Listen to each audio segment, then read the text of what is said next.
मित्रों, जो पत्नी अपने पति के साथ रात में सोती नहीं है, वह पत्नियों या स्त्रियां यह बात कान खोलकर सुन ले, नहीं तो वह अपने सारे जीवन भर में पछताना ही होगा, और पछतावे के सिवा उनके जिंदगी में और कुछ नहीं होगा। उनको जिंदगी भर पछताना ही होगा।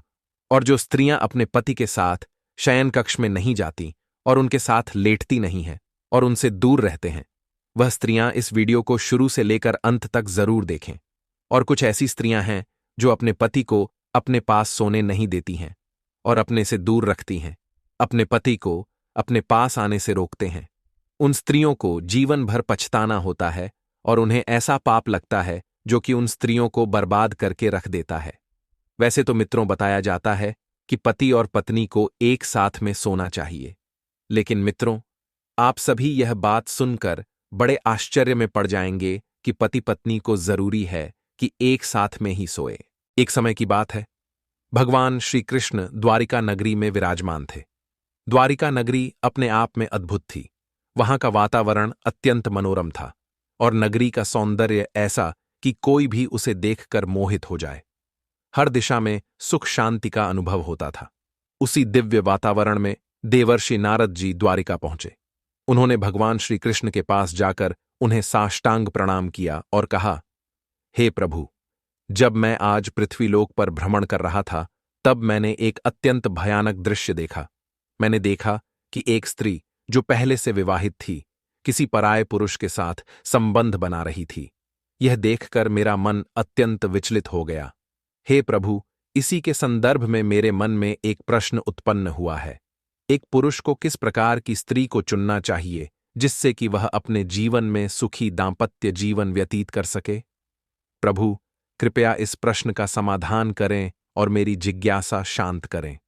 देवर्षि नारद जी की बात सुनकर भगवान श्री कृष्ण मुस्कुराए और बोले, हे नारद, तुम्हारे इस प्रश्न का उत्तर मैं तुम्हें एक कथा के माध्यम से देना चाहता हूं। इस कथा को ध्यानपूर्वक सुनो। यह सुनकर नारद जी ने हाथ जोड़ते हुए कहा, प्रभु, मैं आपकी कथा को ध्यानपूर्वक सुनूंगा और इसे सभी स्थानों पर सुनाऊंगा ताकि लोग इससे शिक्षा प्राप्त कर सकें। इसके बाद भगवान श्री कृष्ण ने कथा प्रारंभ की। प्राचीन समय की बात है, एक पराक्रमी राजा समरेंद्र सिंह अपने विशाल राज्य पर शासन करते थे। उनके पुत्र राजकुमार आदित्य सिंह अब युवा हो चुके थे। इस वजह से समरेंद्र सिंह उनके विवाह की तैयारी में जुटे थे। राजकुमार आदित्य सिंह बुद्धिमान, वीर और सभी गुणों से संपन्न थे, लेकिन विवाह को लेकर उनके मन में कुछ शंकाएं थीं। राजकुमार को यह समझ नहीं आ रहा था कि जीवन संगिनी के चयन में किन बातों का ध्यान रखना चाहिए।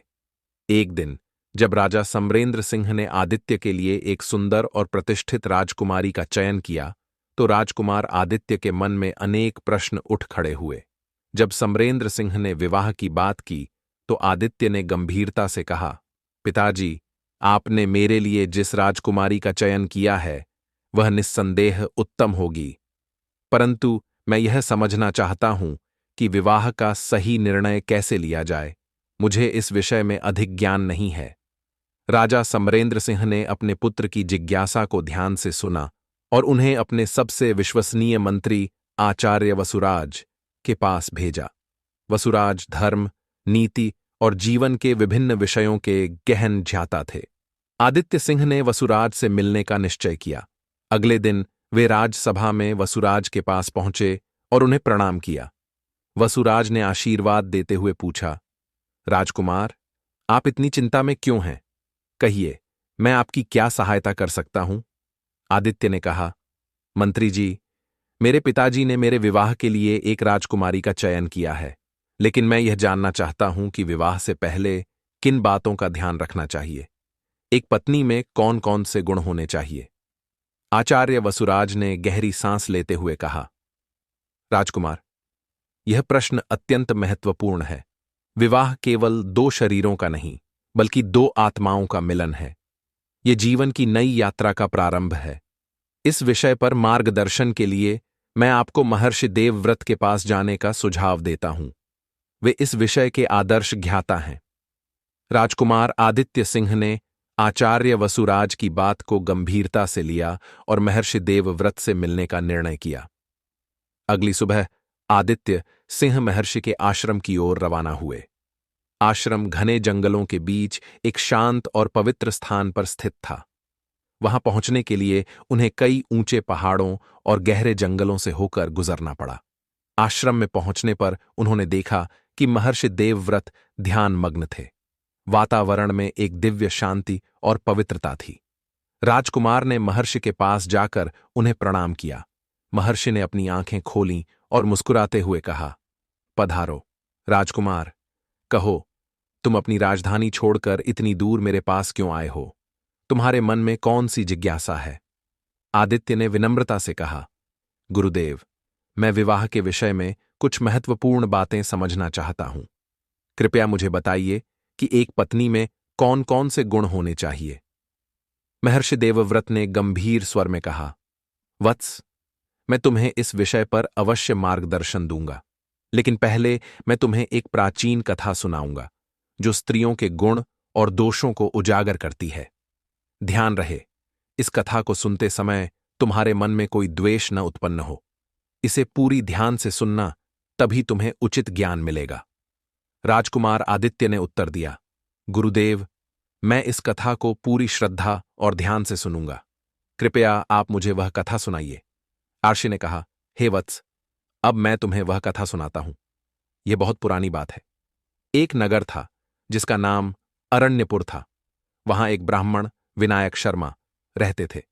विनायक अपनी विद्वत्ता और धार्मिक आचरण के लिए दूर दूर तक प्रसिद्ध थे, लेकिन उनका जीवन एकाकी था। उन्होंने यह निर्णय लिया कि अब समय आ गया है कि वे एक जीवन संगिनी की खोज करें, जिसके साथ वे अपना जीवन साझा कर सकें। विनायक ने कई नगरों की यात्रा की, लेकिन उन्हें कोई भी ऐसी कन्या नहीं मिली जो उनके आदर्शों पर खरी उतरे।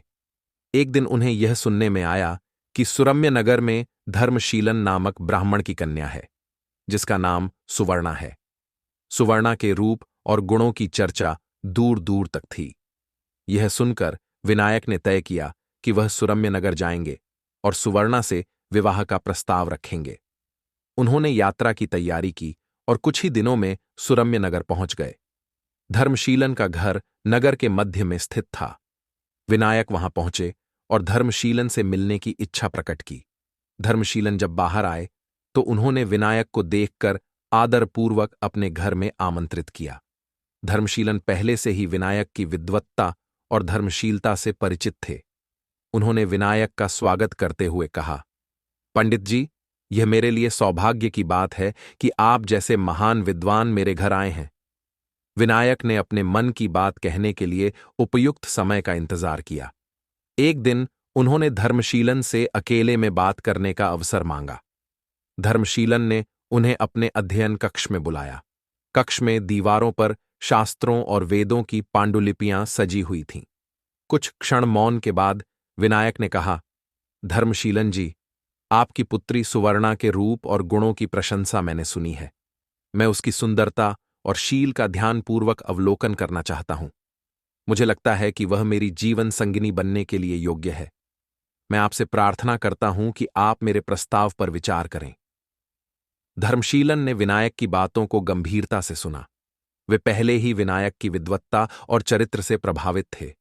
उन्होंने उत्तर दिया, पंडित जी, आपकी तरह एक धर्मपरायण और विद्वान व्यक्ति का प्रस्ताव मेरे लिए अत्यंत सम्मान की बात है।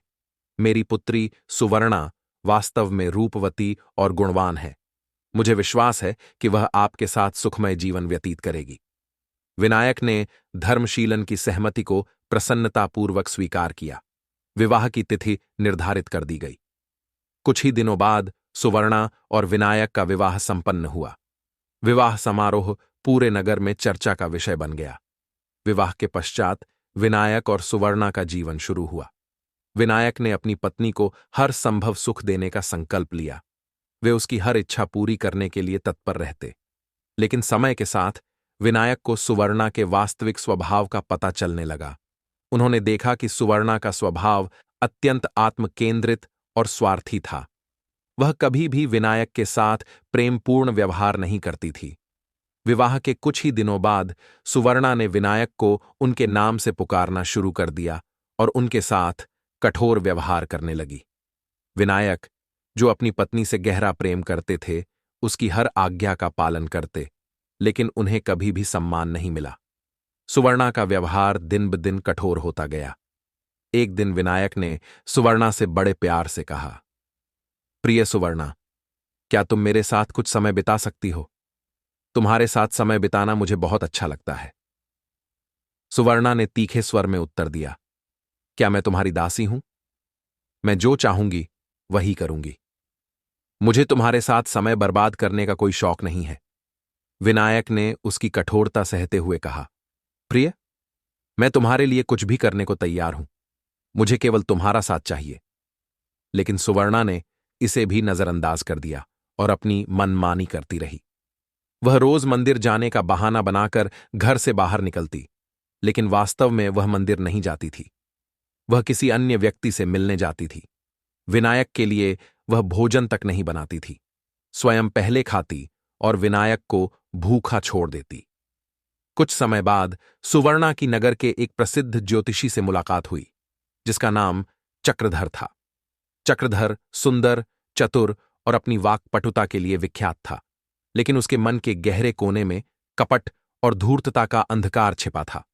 वह एक भयंकर राक्षस के लिए काम करता था, और उसका काम था भोली भाली स्त्रियों को अपने मायाजाल में फंसाकर उस राक्षस को सौंपना।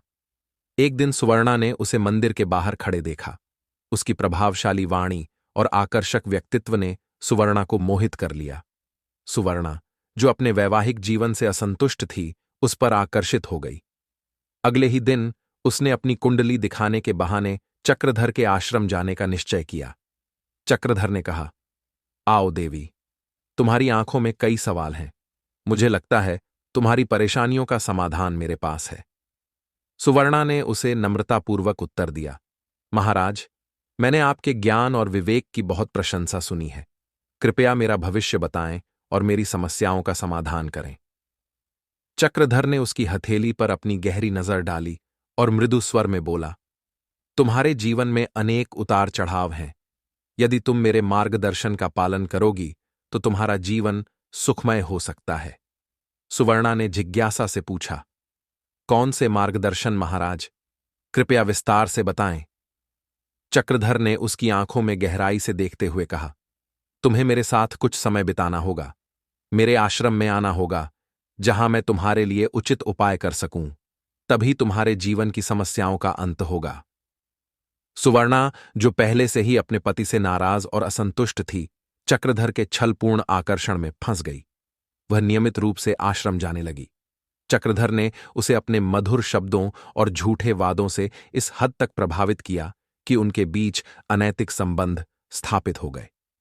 सुवर्णा अब चक्रधर के साथ अधिक से अधिक समय बिताने लगी और अपने घर को लगभग भूल ही गई। कुछ समय बाद चक्रधर ने की सुवर्णा को अपने पूरे जाल में फंसा लिया। एक दिन उसने सुवर्णा को वन में घूमने के लिए चलने का प्रस्ताव रखा। सुवर्णा, जो उस पर पूरी तरह विश्वास कर चुकी थी, सहर्ष तैयार हो गई। चक्रधर उसे घने जंगल में एक अंधेरी गुफा में लेकर गया। जैसे ही दोनों गुफा के अंदर पहुंचे, एक भयंकर राक्षस ने गुस्से से कहा, कौन है जो मेरी गुफा में प्रवेश करने की हिम्मत कर रहा है?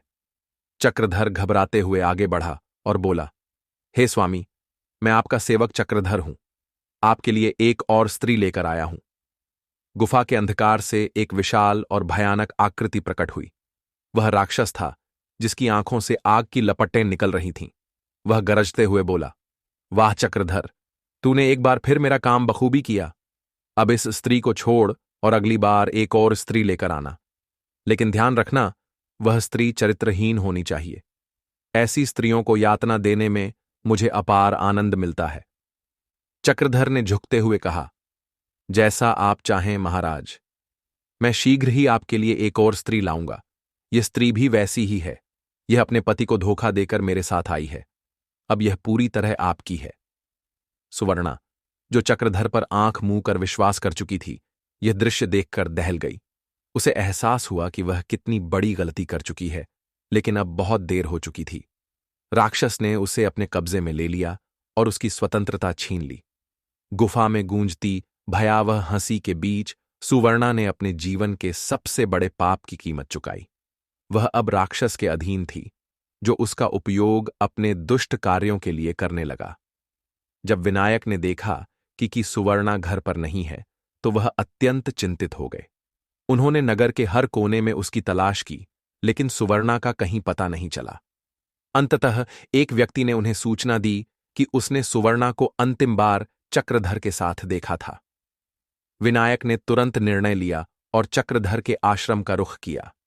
जैसे ही विनायक वहां पहुंचे, उन्होंने चक्रधर से कड़े स्वर में कहा, चक्रधर, मैंने सुना है कि मेरी पत्नी सुवर्णा तुम्हारे साथ गई थी। बताओ, वह कहां है? चक्रधर ने ठंडी हंसी के साथ उत्तर दिया, पंडित जी, मुझे नहीं पता। शायद वह स्वयं कहीं चली गई हो। चक्रधर की बातों से विनायक को संदेह हुआ, लेकिन उनके पास कोई ठोस प्रमाण नहीं था। निराश होकर उन्होंने न्याय के लिए राजा धर्मराज के दरबार में जाने का निश्चय किया। राजा धर्मराज, जो धर्मनिष्ठ विष्णु भक्त और पराक्रमी योद्धा थे, विनायक की कथा सुनकर गंभीर हो गए। उन्होंने तुरंत अपने सैनिकों को आदेश दिया कि इस मायावी ज्योतिषी को तुरंत पकड़कर मेरे समक्ष लाया जाए। सैनिकों ने चक्रधर को बंदी बना लिया और उसे राजा के दरबार में प्रस्तुत किया। राजा धर्मराज ने कहा, चक्रधर, क्या तुझे यह नहीं पता कि सत्य छिपाने का क्या परिणाम होता है? तुरंत सच बता दे, अन्यथा तुझे मृत्युदंड मिलेगा। डर से कांपते हुए चक्रधर ने सच्चाई उगल दी। चक्रधर ने महाराज से कहा, महाराज, मैंने सुवर्णा को एक राक्षस के हवाले कर दिया है। वह जंगल की गुफा में है। वह राक्षस अत्यंत भयंकर है और मैं उसकी बात मानने को विवश था। कृपया मुझे माफ करें। राजा धर्मराज ने क्रोध से भरकर कहा, चक्रधर, तू अधर्मी, नीच और कपटी है। यदि तुझे राक्षस का भय था तो तूने मेरी शरण क्यों नहीं ली? अब तुझे अपने अपराधों का दंड मिलेगा। राजा ने चक्रधर को काल कोठरी में डालने का आदेश दिया और फिर अपनी सेना को एकत्र कर राक्षस से युद्ध की तैयारी की। राजा धर्मराज अपने वीर सैनिकों के साथ जंगल की ओर रवाना हुए। जब वे गुफा के पास पहुंचे तो राक्षस ने अपनी दैवीय शक्तियों का प्रदर्शन शुरू कर दिया। काले बादल आकाश में छा गए, बिजली कड़कने लगी और जंगली पशु गुफा के चारों ओर मंडराने लगे। राक्षस की भयंकर आवाज गूंज उठी और कहा, किसने मेरी शांति भंग करने की हिम्मत की? कौन है जो मेरे क्षेत्र में आया है? राजा धर्मराज ने अपनी तलवार निकालकर गरजते हुए उत्तर दिया, हे अधर्मी राक्षस, मैं धर्मेंद्र हूं। मैं उन निर्दोष स्त्रियों को मुक्त कराने आया हूं जिन्हें तूने छलपूर्वक कैद किया है। तेरे अधर्म का अंत आज निश्चित है। युद्ध आरंभ हो गया। राक्षस की शक्ति अपार थी।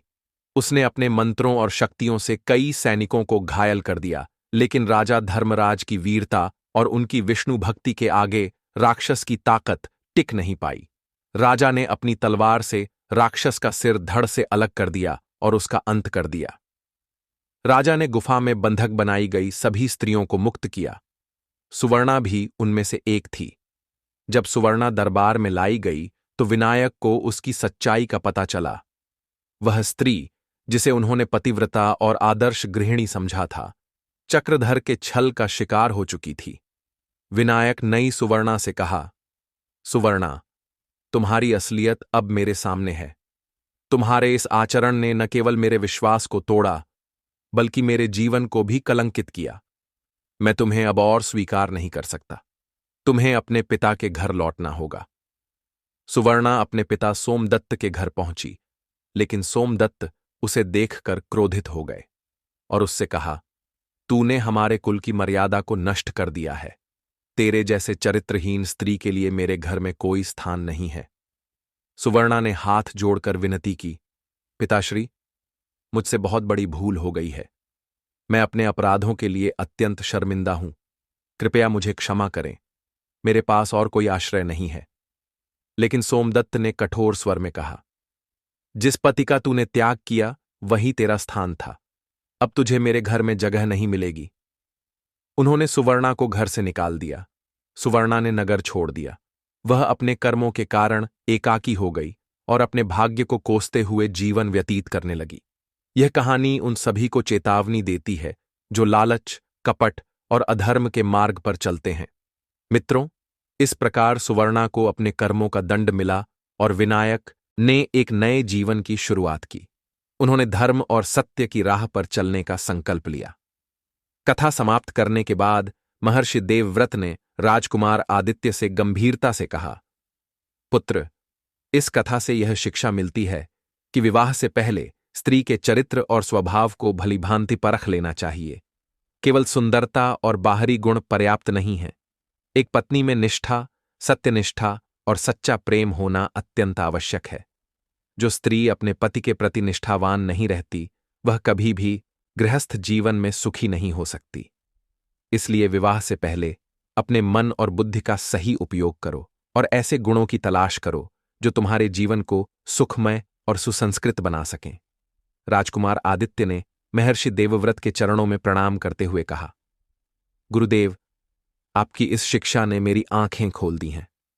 अब मैं समझ गया हूं कि विवाह के लिए केवल बाहरी सुंदरता नहीं, बल्कि चरित्र और निष्ठा का होना भी आवश्यक है।